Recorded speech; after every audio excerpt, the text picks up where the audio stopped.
Eu gostaria que esse conhecimento tivesse vindo antes, mas tudo tem seu tempo, né? Uhum, Porque eu acho que teria ajudado tantas pessoas, até para mim mesmo, sabe? Porque eu uhum, tive, é muito engraçado, isso eu tive uma história pessoal. Meu avô teve 3 AVCs uhum.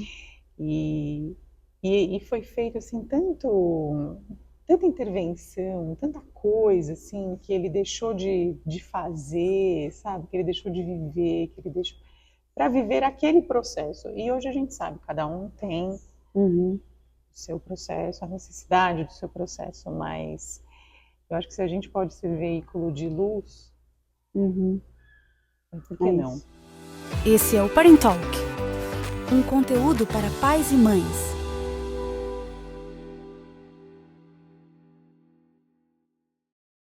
Oi, pessoal. Eu tô aqui com a Andressa e a gente vai conversar um pouquinho sobre o trabalho dela. E uma amiga falou assim: Nossa, vocês têm que se conhecer e têm que conversar, porque acho que o trabalho de vocês duas ajudam muitas pessoas. Então, Andressa, por favor, se apresenta, fala da sua formação e qual que é o seu trabalho, né, que a gente vai conversar hoje, principalmente. Tá ótimo. Então, eu sou fonoaudióloga de formação. Eu me formei muito nova, eu me formei com 24 anos e saí da faculdade um pouco com uma certa indefinição em que área da fonoaudiologia eu ia atuar, porque fonoaudiologia, como medicina, tem especialidades. Então, quando eu me formei, eu não sabia ao certo para onde eu ia. E aí a vida vai levando, os caminhos vão se abrindo e eu acabei indo fazer pós-graduação numa faculdade, Escola Paulista de Medicina. Eu ganhei uma bolsa. Que legal. Foi uma história super incrível, assim, eu não imaginava. Eu ganhei essa bolsa e eu entendi que de alguma forma eu tinha que ir para lá. E lá eu fiz toda a pós-graduação em reabilitação em neurologia. Então, fonoaudiologia já é uma ciência de reabilitação, Uhum, mas aí eu foquei na área da neurologia, então eu fui estudar o cérebro.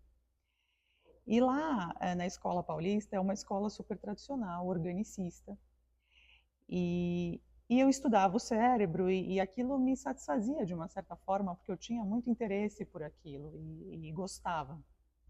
Mas eu me lembro que numa aula de neuroanatomia, a gente estava ali com o professor, um professor excelente, ele estava com o cérebro na mão e aí ele ia espetando sabe aqueles alfinetinhos de cabeça colorida? sei. Ele ia espetando o cérebro para ensinar para a gente o que acontecia com o indivíduo quando aquela área sofria algum tipo de dano. Uhum. E eu achava aquilo o máximo. Mas aí chegou num determinado momento da aula que eu levantei a mão e falei, professor, eu queria fazer uma pergunta. Aonde fica a consciência? Ótima pergunta. E ele não sabia responder. É. Ele falou, a gente não tem isso mapeado, ou seja, isso não é orgânico Uhum. exclusivamente, né? E aí eu tô contando essa história porque é um pouco para onde a vida me levou. Eu fui estudando, fui me especializando, estudando o corpo, mas sempre tinha algo além do orgânico que me chamava, que eu me perguntava. E aí assim foi a minha formação, eu fui trabalhar no hospital. E no hospital eu trabalhei 10 anos no maior hospital aqui de São Paulo, que na verdade é o maior hospital da América Latina. E eu fiquei trabalhando lá por 10 anos e sempre com médicos, enfermeiros, com toda uma equipe multidisciplinar, mas ainda muito focado com um olhar organicista. E essa pergunta de quem é de fato essa pessoa, quem é de fato esse indivíduo, para além da doença que ela tinha, sempre me acompanhou. E eu sentia falta de alguma coisa que sanasse isso. Eu fui fazer um percurso pessoal de formação, de estudo, em filosofia, em outras espiritualidade, enfim, fui buscar outras coisas, mas dentro da minha profissão isso faltava. E aí, no hospital, eu conheci um grupo que estava estudando cuidado paliativo. Tá.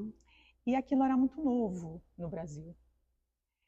E eu não sabia exatamente o que era, mas o discurso, a ideia deles me chamou muita atenção, que era estudar e ajudar a pessoa, e não só a doença. E aí aquilo, para mim, eu falei, eu achei a minha turma. Ai, que legal. Porque É, essa área, normalmente, quando a gente fala de fonoaudiologia, muita gente pensa o quê? Dentro da minha área, né, que eu sou da educação. Ah, pensa em alfabetização, ou a pessoa falar corretamente, sim, pronunciar os sim, fonemas, ter sim, uma consciência fonológica. sim, É, é mais difícil pensar na área da saúde hospitalar. sim, E quando vai para isso, eu acho que chega no quê? Na parte mecânica, isso, né? Se a pessoa vai isso, conseguir falar, engolir. isso, E foi para isso, essa parte que você. isso. Foi por aí que você estava caminhando antes de descobrir o Foi, paliativo? foi. Na época da pós-graduação, quando a gente fala de reabilitação em neurologia, é justamente isso. O cérebro, a pessoa por alguma razão tem uma alteração no cérebro e ela gera uma consequência mecânica, que pode ser na fala, que pode ser na audição, que pode ser no ato de engolir, na voz, enfim. E aí, isso é a reabilitação da fonoaudiologia dentro das alterações neurológicas. Mas, como eu Tá. falei, fono é uma coisa muito ampla. Uhum. Tem fono que trabalha com dificuldade de fala, com criança. A minha especialidade, agora voltando um pouco, eu primeiro fiz a especialização em alterações de voz e de deglutição, que é o ato de engolir. Depois eu caminhei para a geriatria e aí caminhei para o cuidado paliativo. Então, hoje, se eu pudesse definir, a minha atuação são com pessoas, adultos, mais idosos ou em final de vida, que têm dificuldades para se alimentar. E essas dificuldades para se alimentar, elas podem acontecer por uma ordem, por uma causa orgânica, que é uma alteração mecânica por diversas razões, pode ser um câncer, pode ser uma alteração no cérebro, como a gente falou, pode ser uma mudança fisiológica do envelhecimento, porque idosos perdem dentes, perdem a capacidade de sentir os sabores. Ah, eu vou fazer um parênteses, então, porque eu quero saber mais do cuidado paliativo também, mas já já a gente entra nele. Mas você está falando dos idosos perdem a capacidade, né? Eu vejo que é muito comum, né, na minha família ou com amigos, que as pessoas com um pouco mais de idade, elas começam a engasgar mais. Sim, E assim, é no almoço com farofa, ou é com qualquer comida. sim, com comprimidos, com medicações, Por que isso acontece. acontece? Isso, porque para algumas pessoas, no decorrer da idade, há uma flacidez maior, há uma perda de massa muscular maior. Então, pessoas que. E era muito comum isso. Antigamente, os idosos não tinham a preocupação e o conhecimento que a gente tem hoje com relação ao processo de envelhecer. Então, eles não se prepararam para isso. Mesmo em relação ao corpo físico, né? Hoje a gente tem conhecimento de que quanto mais exercícios, quanto mais massa muscular você tem, seu envelhecimento provavelmente vai ser melhor, porque você protege ossos, evita fraturas. O pessoal da educação física e da fisioterapia sabe até melhor do que eu. Mas a gente tem músculos também nessa mecânica que, por diversas razões, podem deixar de funcionar adequadamente, né? E aí aparecem os engasgos. Outra coisa comum é o idoso modificar as suas preferências alimentares. Então, por exemplo, tem muitos idosos que passam a querer comer só doce, ou não jantam mais, ficam só no É, café com leite, faz no um pãozinho, um lanchinho. lanchinho, isso é muito comum. É. E aí, com isso, também, às vezes, emagrecem, tem outras consequências, Essa né? comida mais leve também faz com que a gente perca massa muscular nessa região? Faz. Ah, E os dentes também, a parte dentária também influencia muito, né? Próteses mal adaptadas, perda dentária, isso tudo modifica o processo de mastigação e impacta em como essa comida vai descer. Se você não tritura, eu brinco que estômago não tem dente, né? Então, é verdade. se na primeira etapa, que é a boca, aquilo não está bem triturado, toda a consequência disso vai ser alterada. Então, alteração em processo de digestão, refluxo Nossa, e a gastroesofágico. gente pensa que é só uma estética, né? E às vezes Não, fala assim, ah, tudo bem, a gente não não, ficar sem um dente, outro, ou alguns, né? não. Porque não toma sopa, né? Mas não é isso. Não é. E com essa perda de massa que eu estava explicando com a idade, e estou falando isso para idosos mais longevos, né? Assim, acima de 80, 90, essa perda de massa, perda óssea, também acontece. Então, é muito comum o dentista tentar adaptar uma prótese e a prótese nunca fica boa, porque o osso na arcada dentária já reduziu. Então, são exemplos de coisas que podem acontecer com a idade que não necessariamente estão associadas a uma doença, porque isso também a gente precisa desmistificar, né? Envelhecer não significa adoecer, mas o corpo passa por modificações. E essa é a parte que a gente precisa entender, o que está dentro do que é fisiológico, natural, e o que está fora, às vezes, né? Então, e essa é uma dúvida muito comum. Às vezes a gente é chamado justamente para fazer essa avaliação. O que está dentro do, entre aspas, normal, esperado e o que está fora. Né? E aí dentro, mesmo que seja um esperado, tem exercícios, treinamentos que a pessoa adaptações, possa fazer. Tem. Porque, na verdade, o objetivo maior é evitar o engasgo. Porque engasgar não é normal. E isso também é uma coisa importante da gente esclarecer. Engasgar não é normal. Aquela pessoa fala assim, tudo bem, eu sempre engasgo. Não é.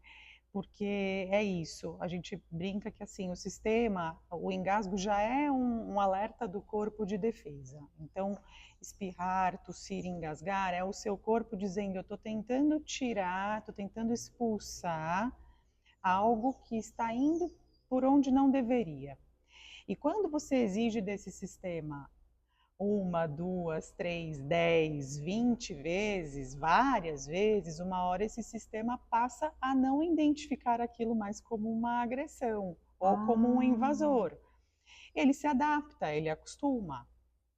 E aí qual é a grande consequência e pior consequência do engasgo? São as pneumonias. E é o que normalmente interna a maior parte dos idosos, é pneumonia ou quedas.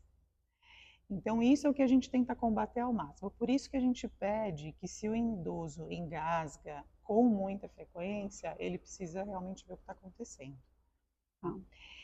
E aí a gente estava falando assim, que a nossa faixa etária, que está entre os 40 e os 50, convive com isso, né? Com os filhos crescendo e com os pais envelhecendo. Por isso que eu falei, nossa, tem tudo a ver com a proposta do Parentalk, que é falar, né, para pais e mães. E inicialmente a gente estava falando sobre criança. Aí já surgiu uma necessidade de falar sobre a vida de trabalho da mulher até o momento, né? Que se transforma com a maternidade, muitas vezes a pessoa muda de carreira, muda a necessidade da família. E aí, a gente vivendo essa fase, né, que eu estava conversando hoje com uma amiga também sobre isso. Há muitos anos atrás, né, nas gerações anteriores à nossa, até das nossas mães, elas tinham filhos mais novas, de modo geral. Então, quando elas eram avós, elas eram novas, né? Elas tinham, às vezes, 40 e poucos anos, 50 anos. Então, não chegava nesse ponto desse envelhecer tão rápido, né? Em relação à filha, né? Vamos dizer assim, a do meio dessa história. Só que hoje a gente tem essa faixa etária que você falou, dos 40 e pouco, e a gente está com crianças ou adolescentes, só que a gente também já está com os nossos pais vivendo esse processo. Então, a gente vive essa transição. Talvez nossos filhos não vivam isso, porque eles vão ter filhos mais tarde, seja em outra época, talvez, não sei. Mas, assim, é uma realidade nossa nesse momento. E, independente de ser dessa geração, acho que esse olhar para o envelhecimento e até para o cuidado paliativo é algo mais presente, porque a gente vive mais. Né? Então, não sei se você já quer falar disso, mas eu há pouco tempo fui entender melhor o que era um cuidado paliativo. E eu acho que muita gente não quer nem ouvir falar essa expressão, porque acha que cuidado paliativo chama o fim da vida, né? De uma forma triste, de uma forma pesada e difícil. Então, você quer falar disso já? Conta, o que é? Eu acho que tem tudo a ver, porque O que nós estamos falando, tanto com os filhos, quanto com os pais, quanto com os avós, tem um nome, que é cuidar. E eu acho, assim, eu acho, não, eu tenho certeza, nós temos uma oportunidade muito grande que é de olhar para o cuidar pelas diversas facetas do cuidar. Porque se a gente parar para pensar, né, com os nossos filhos, o que a gente faz? Bom, a gente recebe um ser onde nós somos responsáveis, onde nós precisamos alimentar, onde nós precisamos garantir uma higiene, uma integridade física, educar, para que eles possam trilhar o caminho deles. O que a gente encontra com os nossos pais, num momento de mais fragilidade, é um indivíduo que já tem uma biografia, ou seja, ele já viveu, ele tem a sua história, e isso eu acho muito importante a gente falar, porque existe uma tendência de alguns profissionais a infantilizarem o idoso, e o idoso não é uma criança, o idoso é um indivíduo que viveu e tem a sua história. Só que às vezes a gente precisa ajudá-los novamente a se alimentar, a garantir ali o que é possível em relação à sua autonomia, à sua dignidade. Então tudo isso é cuidar. E é interessante que você falou, né, que a gente recebeu o filho e para muitas pessoas foi uma escolha ser mãe ou pai, Foi uma escolha. né? Mas a gente nunca pensou nessa escolha de cuidar dos nossos pais. Sim, né? Sim. E aí é por isso que eu digo que é uma grande oportunidade. E eu gosto de falar dos cuidados paliativos, porque isso tem a ver com cuidado paliativo, porque cuidado paliativo é uma abordagem de cuidado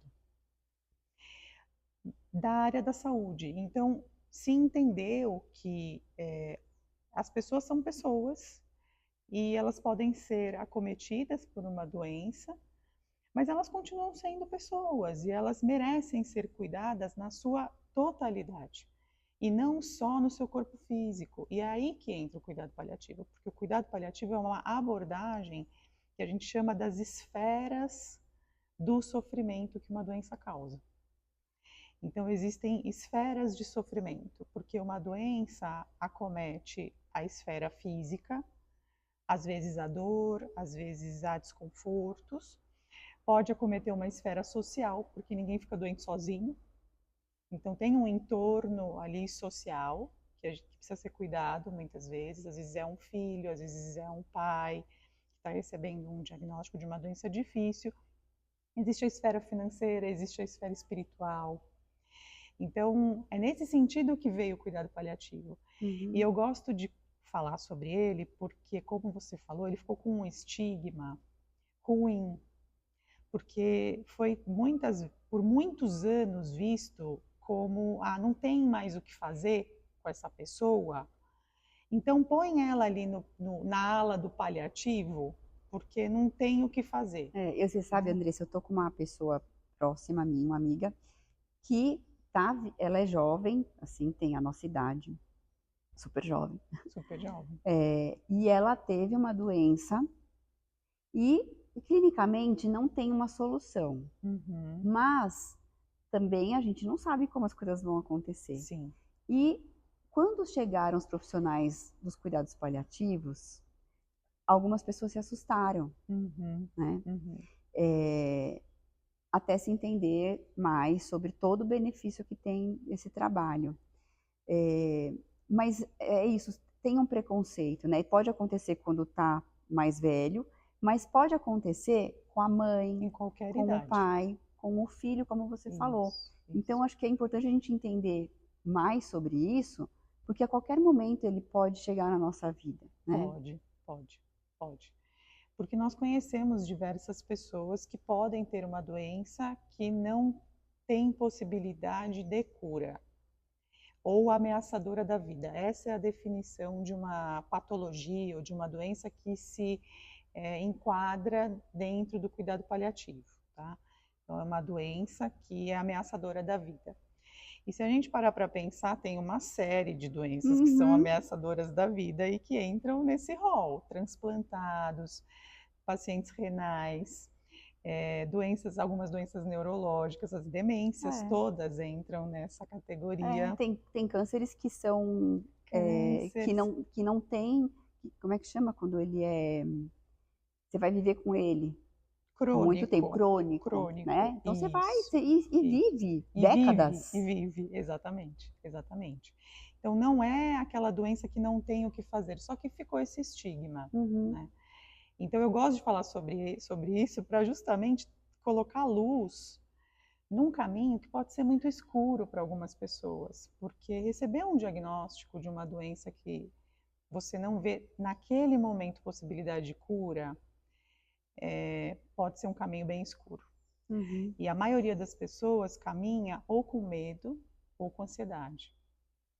Então, eu gosto de falar do cuidado paliativo porque eu acho que ele traz uma luz para esse lugar, sabe? Não, ninguém está dizendo que é tudo fácil e que são flores, não é isso.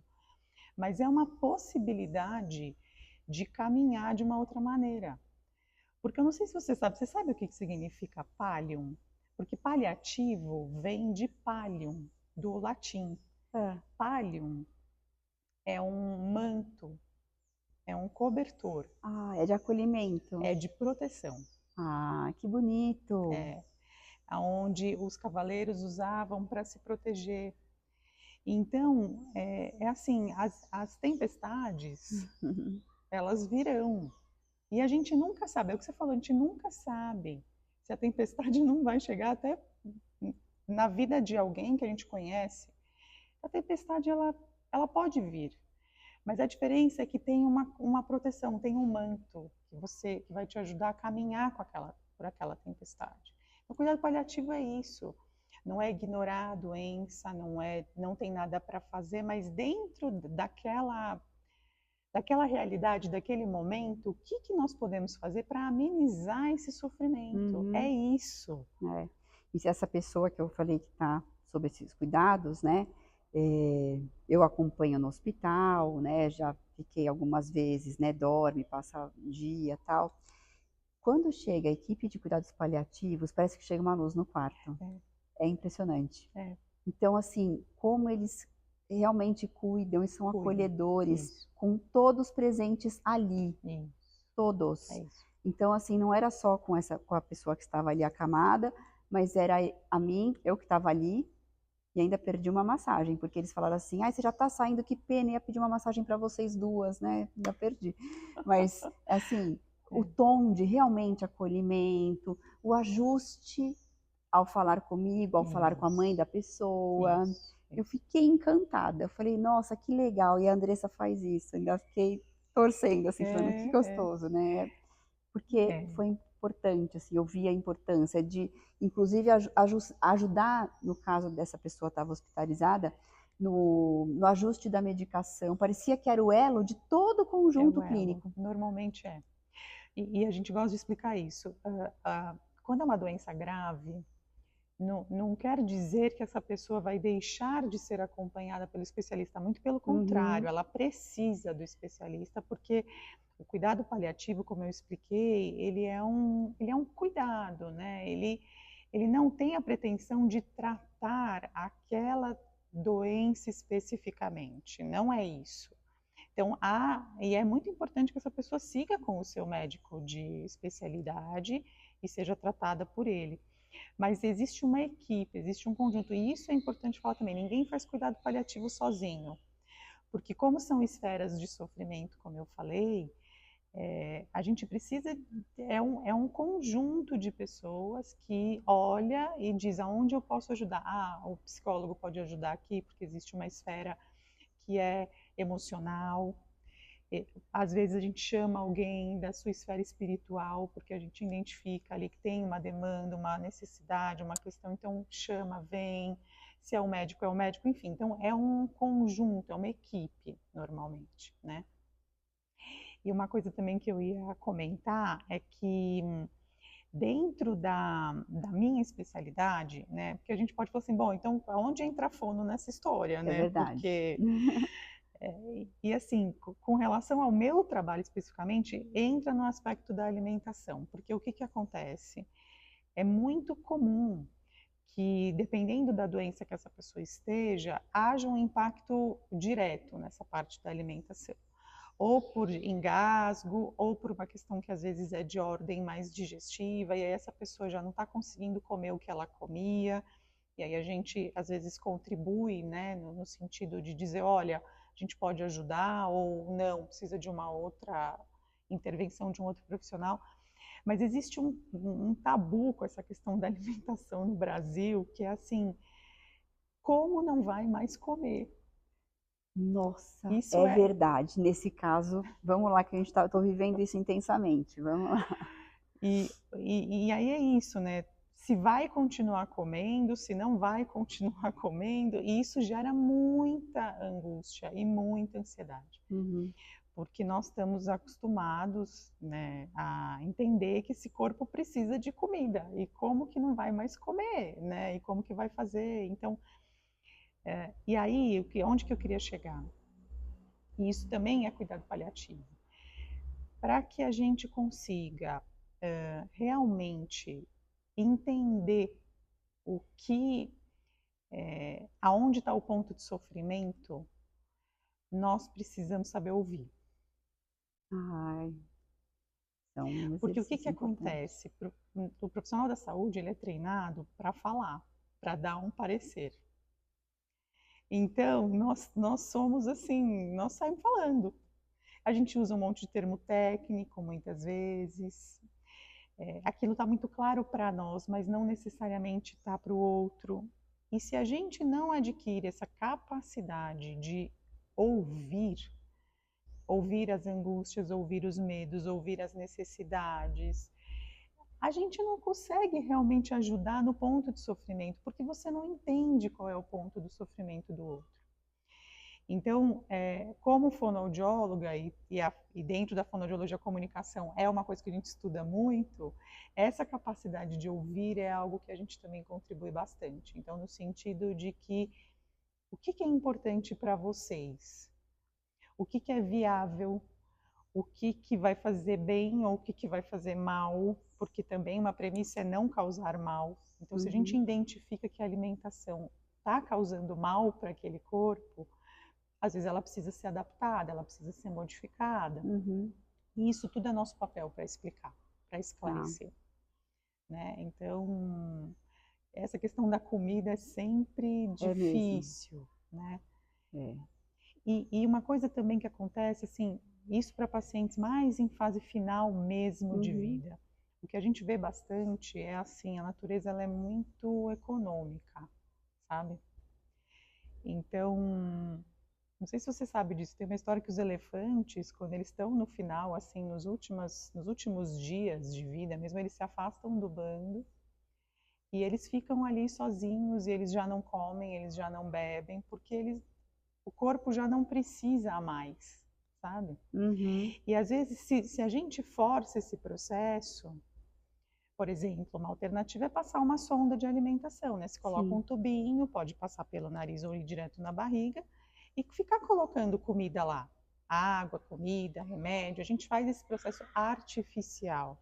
Sim. Mas quando é um processo que já está se encaminhando para o final, colocar essa sonda faz mais mal do que bem, porque o corpo já não metaboliza, ele já não precisa mais daquilo. Então gera uma série de desconfortos para aquela pessoa, entende? E acho que deve essa parte metabólica, né, e de digestão tal, que já realmente já não está funcionando, né? Então vai ser muito desconfortável. E assim, passar a sonda numa pessoa, né, receber uma sonda é muito ruim. Gente, eu vou falar porque eu passei uma sonda nasogástrica, não era para alimentação, era para ajudar a tirar o que eu tinha tive uma obstrução intestinal, então era para tirar o que Uhum, ia para o uhum, estômago, né, que vai uhum. gerando, mesmo sem comer. Sim, Mas preciso avisar assim, gente, é horrível. é desconfortável. É É muito, muito. Acho que foi muito, uma das coisas mais muito. difíceis que eu já fiz na vida, foi passar essa Sonda. sonda. É. A entrada da sonda. Não tem como, é Sim, horrível. sim. E ela fica lá, e ela vai machucando. Vai. Então, assim, para que, dependendo do quadro, Isso, né? isso. Para que você vai submeter a pessoa a mais essa dificuldade, né? Isso, Além de todo o corpo exato. não estar recebendo aquele Isso, alimento tão isso. bem, você vai gerar um desconforto muito É. maior. E uma das nossas premissas é justamente essa, é alívio do sofrimento. Então, não faz sentido a gente fazer uma indicação de algo que vai gerar sofrimento ou desconforto. Só que isso é nosso papel explicar, porque nós sabemos, nós estudamos para isso, nós entendemos o corpo físico, fomos lá estudar. O leigo não sabe, ele está ali naquele momento de fragilização, ele está sempre entendendo ou buscando aquilo que ele acha que é melhor. E Uhum. realmente ele acha que é melhor muitas É. vezes. Então, há de se ter um cuidado também nesse sentido de como conversar. Aí esse como conversar já estava surgindo aqui para eu te perguntar. É. Por quê? Como você, quando você está na equipe, você é chamada quando precisa, ou você também é daquela turma que entra junto no quarto e vai apresentar o trabalho de vocês? Como que é a sua atuação? Quando eu trabalhava no hospital, nós somos chamados, né? Então, nós somos acionados e aí nós vamos. Hoje o meu trabalho é um pouco diferente, porque eu trabalho só com atendimento domiciliar. Então, eu vou até os doentes, porque os meus pacientes são muito fragilizados, eles não têm condição de ficar saindo muitas vezes, então eu vou. E aí aparecem as indicações de todos os lugares. Muitas vezes são médicos que pedem para a gente ir, pedem a nossa opinião, mas às vezes, e isso tem sido muito frequente nos últimos anos, tem vindo familiares pedir.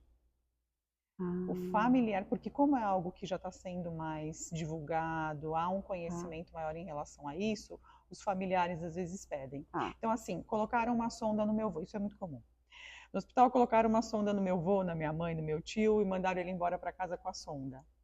Mas a gente não quer a sonda, e tem que tirar a sonda. Então, muitas vezes eu vou para avaliar essa possibilidade de tirar a sonda. Muitas vezes o meu trabalho é de retirar a sonda o mais rápido possível.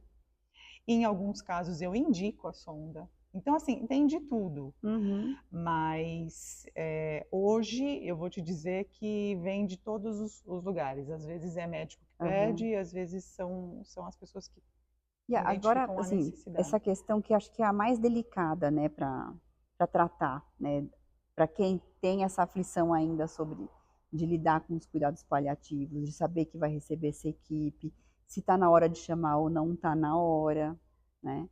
É, como que é essa conversa, né, de apresentação para a família desse trabalho? Porque ele é incrível, né? Mas essa chegada, assim, para você falar, oi, somos da equipe de cuidados paliativos, né?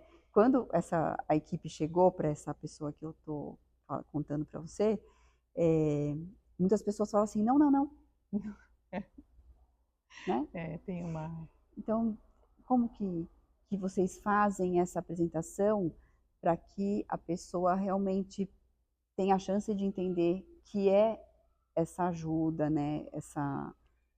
Esse quentinho chegando. Sim, sim. Não é simples, Andréia, porque nós estamos falando de ser humano e ser humano é complexo. Então, assim, eu estou dizendo isso porque depende muito também de como quem tem o vínculo com a família faz essa ponte, Ah, entende? É muito mais tranquilo quando aquele médico, aquela figura conhecida pela família, faz essa ponte. Então, traz para a família, traz para o paciente, traz aquele lugar de, olha, eu acho que vai ser bom para você. E não é excludente, ninguém vai parar o seu tratamento, ou eu vou sair de cena para entrar uma pessoa, não é isso, mas assim, eu acho que vai ser bom para você isso. E saber explicar, entende?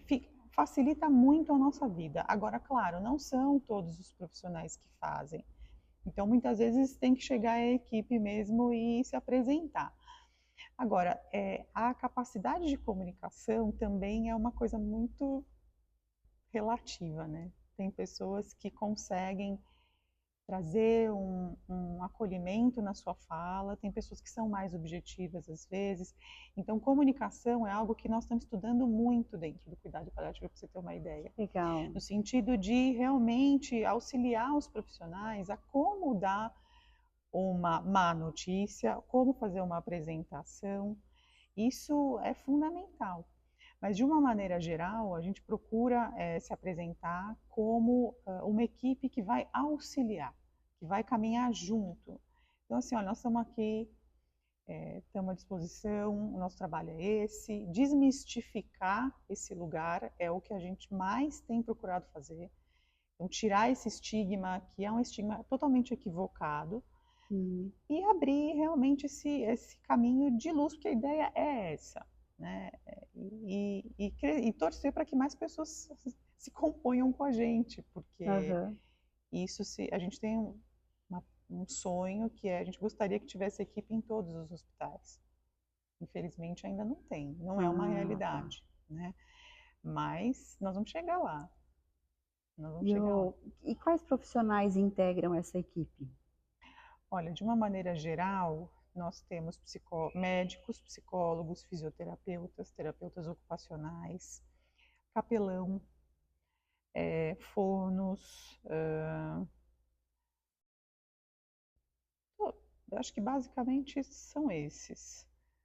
Se eu esqueci de alguém, gente, desculpa, mas se eu lembrar eu falo, mas de uma maneira geral é isso, assim. Até porque é uma atuação até mais frequente nos ambulatórios e nos hospitais, né? São profissionais que têm entrada, né? Já tem. Então, são esses profissionais. No caso de crianças, quando elas estão ali internadas muito tempo numa doença que não tem perspectiva de melhora, vocês também entram? Sim, na pediatria, né? Sim. E aí na pediatria, as crianças nessas condições, elas recebem ainda a continuidade de estudo, de acompanhamento pedagógico nos hospitais? Sim, é possível. É possível. Mas aí não é dentro da sua equipe, né? Não, é separado. Não, é separado. E precisa ser muito avaliado, assim, a condição clínica do paciente, né? Porque tem pacientes que a gente consegue proporcionar viagens. Olha! Porque é naquele sentido de que o que é importante para você, quando eu estava falando de saber ouvir, é de entender, e isso também é legal da gente falar. Muita gente acha que a gente está falando de morte, e na verdade a gente não está falando de morte, a gente está aproveitando uma fase da vida que se recebe um diagnóstico que pode dar a possibilidade de ressignificar muita coisa. Então nós estamos falando de vida, na verdade. É isso. O que fazer naquele tempo que você tem? Porque a grande questão é assim, a doença, que eu falei que as pessoas caminham pelo medo ou pela ansiedade, é porque ela nos aproxima da finitude. Da gente ter que lidar um pouco com esse lugar apesar da gente nunca saber quando ela acontecerá, né? E apesar da gente ter a única certeza que a gente tem na vida é essa, a gente não quer pensar muito sobre isso, né, a verdade.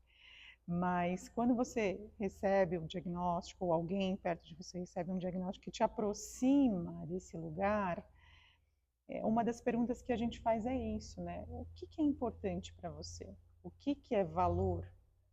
E muitas pessoas ressignificam muita coisa. Então, assim, gente que falava assim, nossa, eu só trabalhava e agora eu não quero só fazer isso, quero fazer outras coisas. Ou a gente imagina que às vezes a preocupação da pessoa é a dor física e ela está muito mais preocupada com quem vai cuidar do filho dela. Não é a dor. Aquilo para ela não é o que a preocupa, mas quem vai cuidar do filho dela, sabe? Então são perguntas que a gente faz no sentido de conseguir entender aonde está o ponto de sofrimento, como que a gente pode realmente ajudar. E para muitas pessoas a gente organiza uma viagem que ela sempre quis fazer. Eu tive uma paciente que estava muito doente, com câncer já em fase final, a gente já sabia que não tinha perspectiva de cura, e ela estava bem fragilizada, mas ela queria fazer um último passeio de barco. E ela foi. Eles mandaram uma foto dela lá de óculos de sol, chapéu ali no barco, e ela fez, sabe?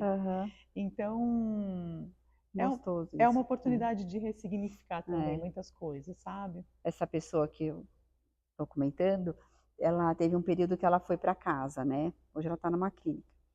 É, e aí, nessa ida do hospital para casa, o médico falou o seguinte: você está recebendo alta, mas é para você viver, para Isso. você fazer as coisas que você gosta, senão você continua aqui, Exato, né? É para exato. você ir e viver. Sim, sim, sim. E tem alguns, Andréia, que falam assim pra gente, não, eu não quero ir para casa, eu quero ficar, porque eu não quero dar trabalho.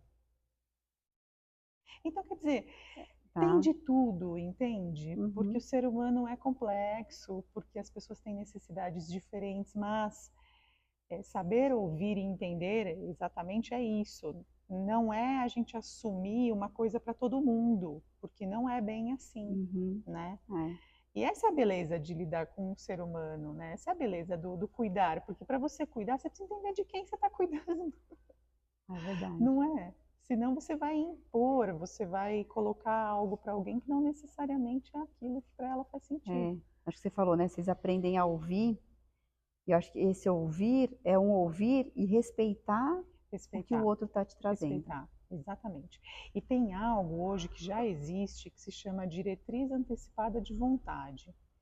Então, o que que é isso? É possível se documentar aquilo que você gostaria que não fosse feito ou que fosse feito com relação a uma situação que talvez você possa um dia vir a ter. Então, hoje nós temos isso documentado por algumas pessoas. Então, por exemplo, há pessoas que dizem: eu não quero uma sonda de alimentação. Não importa o que aconteça, eu não quero. E nós temos que respeitar o que está ali. Porque acho que fica esse dilema, né? Esse é um ponto. Quando o paciente, de repente, tem uma vontade e a família que Tem está ali outra, tem tem outra. outra. Isso é muito comum. Como é que resolve? Isso é muito comum. Por isso que é importante a gente conversar sobre esse assunto e isso não ficar só entre nós aqui. E esse é o meu grande desejo com essa nossa conversa, Uhum, que é realmente que ela seja útil nesse aspecto, de trazer um assunto que a gente se esquiva de falar, ou de pensar, ou de uhum, ter com os nossos queridos, uhum. mas que facilita, que clareia, que deixa as coisas mais fluídas, que é a gente realmente saber daquele seu amado, daquele seu amor, você sabe o que ele gostaria ou não gostaria? Ou ele sabe o que você gostaria, o que é importante para você, o que não é? Enfim, de ter estas conversas, porque é isso que a gente estava dizendo. Nós não estamos dizendo que ninguém vai ter problema, mas pode acontecer. Uhum.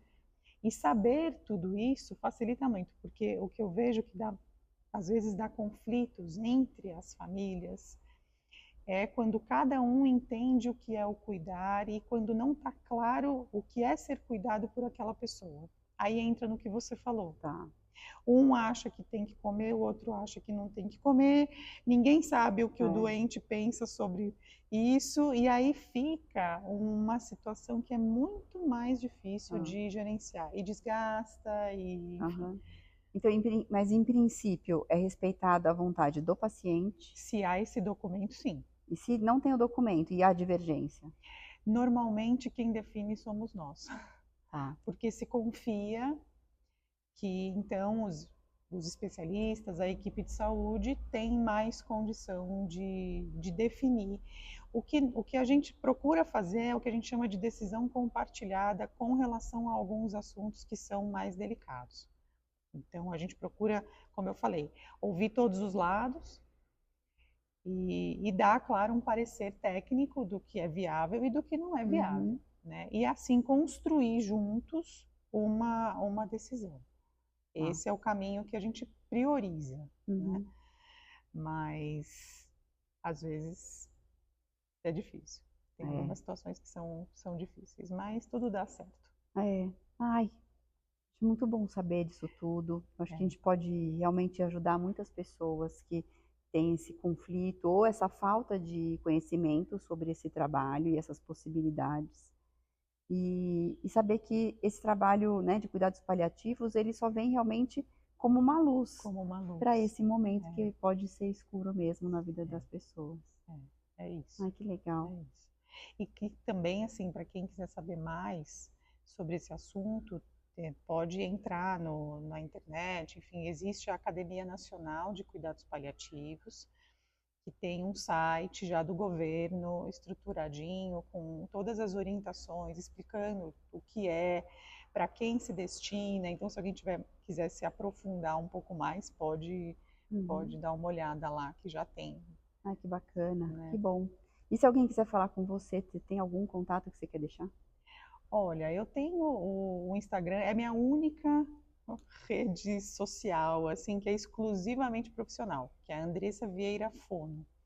Ali eu tenho algumas orientações também para a parte dos idosos, que a gente falou em relação aos engasgos, a alimentação. Ali tem algumas coisas que eu costumo colocar para ajudar, né, instruir de alguma forma, passar um pouco de conhecimento. E lá também tem um meu contato, se alguém precisar de alguma coisa, eu estou à disposição. A gente falou que a gente já tem que comer, né? O que eu trouxe para você? Uma comida. E aí, com carinho, Martina, da Casa do Damasco, que eu amo. Espero que você goste também. Ai, adoro, obrigada. Né? Então, a Dani tá aqui, olha, a Dani nem sabe, mas teve um bom Adorei. destino. Adorei. Não, imagina, é isso. Isso também é cuidar. Não é? Essa nossa cultura, isso faz parte também. É cuidar também. E faz diferença. Obrigada.